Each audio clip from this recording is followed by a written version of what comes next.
పెద్దలు గౌరవనీయులు మన బీఆర్ఎస్ కార్మిక విభాగం అధ్యక్షులు అన్న రాంబాబు యాదవ్ గారు, సోదరులు మారయ్య గారు, సోదరులు నారాయణ గారు, అట్లాగే ఈరోజు మీ అందరినీ ఇక్కడికి తీసుకొచ్చిన సోదరుడు మహేష్ యాదవ్ గారు, అట్లాగే సోదరుడు చక్కగా మాట్లాడిన అనిల్ గారు, ఇంకా మిగతా మిత్రులు ఉన్నారు, సాయి ప్రతాప్ గారు, తర్వాత మల్లేష్ గారు, చంటి గారు, రవి గారు, యాదయ్య గారు, మహేందర్ గారు, వరప్రసాద్ గారు, వారందరికీ, అట్లాగే వేదిక ముందు కూర్చున్న మా అన్నదమ్ములకి, కొంతమంది ఆడబిడ్డలు ఉన్నారు మీకు పేరు పేరున, ఇంకొంతమంది అయితే పిల్ల పాపతో సహా వచ్చినారు.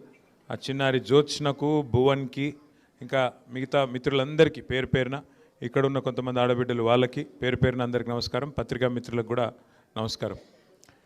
మీరు అందరూ కూడా ముఖ్యంగా ఇక్కడికి వచ్చిన వాళ్ళు చిన్న చిన్న వ్యాపారాలు చేసుకుంటూ మరి ఎవరో వస్తారు ఏదో చేస్తారు అని చూడకుండా మీ పొట్టకూటి కోసం మీ కడుపు మీరు నింపుకుంటూ మీ కుటుంబాన్ని మీరు పోషించుకుంటూ ప్రభుత్వం మీదనో ఇంకొకరి మీదనో ఆధారపడకుండా మీ పని మీరు చేసుకుంటూ దాంతోపాటు రాష్ట్రానికి దేశానికి కూడా కొంత ఆదాయాన్ని మరి పరోక్షంగా పన్నుల రూపంలో ఇస్తూ మరి మీ వ్యవహారం నడుపుకునే సామాన్యులు, మరి చిన్న ఇంతకుముందు రాంబాబు గారు చెప్పినట్టు చిన్న వ్యాపారులు తప్ప ఎవరు కూడా ఇక్కడ అదానీలు అంబానీలు అయితే లేరు. ఉన్నారా ఎవరన్నా?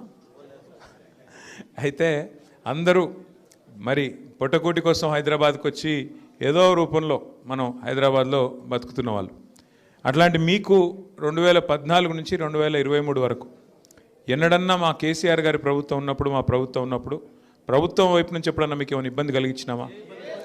ఎన్నడన్నా ఒక్కరోజన్నా ప్రభుత్వం వైపు నుంచి వచ్చి ఇక్కడ బండి ఎందుకు పెట్టినామని తీసవతలు పాడేయడం, లేదా పోలీసు వాళ్ళు వచ్చి టకటక కట్ట మీద కొట్టడం, లేదా గుండగాళ్ళు వచ్చి హఫ్తా వసూలు చేసుడు, ఇట్లాంటి ఎప్పుడన్నా చూసినామా?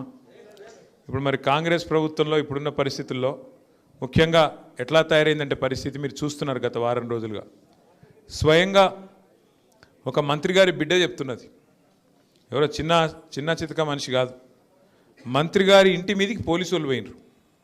చూసిరా లేదా? మొన్న మీరంతా చూడలేదా? చూడని వాళ్ళ కోసం చెప్తున్నా, చూసిన వాళ్ళు సంతోషం, చూడని వాళ్ళకి చెప్తున్నా. మంత్రి గారి ఇంట్లో ఎవరినో దాచిపెట్టినరు.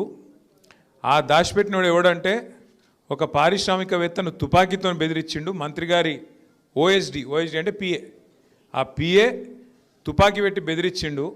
ఆ తుపాకీ మంత్రి గారి భర్తనే ఇచ్చిండు అని పోలీసు వాళ్ళు పోయి మంత్రి గారి ఇంటి మీదకి పోయినరు.